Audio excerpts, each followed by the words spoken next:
En Afrique de l'Ouest, l'épidémie d'Ebola est sévère. Les regards se tournent désormais sur le Sénégal où l'on suspecte le virus d'avoir pénétré, mais selon les dernières nouvelles, aucun cas n'aurait été confirmé dans le pays. Notre correspondante de Radio Chine Internationale à Dakar, Tai Xueqing, est maintenant en direct avec nous.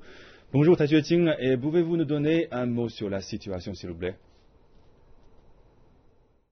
Aucun cas confirmé n'a été encore enregistré à ce jour au Sénégal. L'alerte donnée samedi dernier par 2 cas de contamination suspects s'est vite révélée fausse. Le test fait sur les 2 patients qui présentaient tous une forte fièvre a donné des résultats négatifs.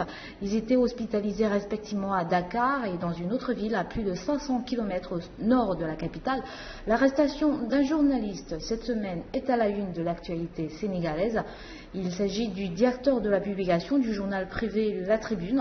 Il a été mis en garde à vue pour avoir signalé dans l'édition de lundi 5 cas d'Ebola au Sénégal. L'information est totalement fausse selon les autorités du pays qui affirment qu'une suite judiciaire sera donnée à l'affaire. La ministre de la Santé et de l'Action sociale, Madame Awa Marie Coll Seck, à l'issue d'une réunion interministérielle sur la crise Ebola, a invité la presse à donner la bonne information et à ne pas semer la panique. Elle s'est toutefois engagée à assurer la transparence dans l'information et la communication au sujet de la maladie mortelle. Et une deuxième question, Tai Xueqing, concernant la lutte contre la propagation du virus, en particulier à la frontière avec la Guinée. Est-ce que des mesures préventives ont été prises par le Sénégal?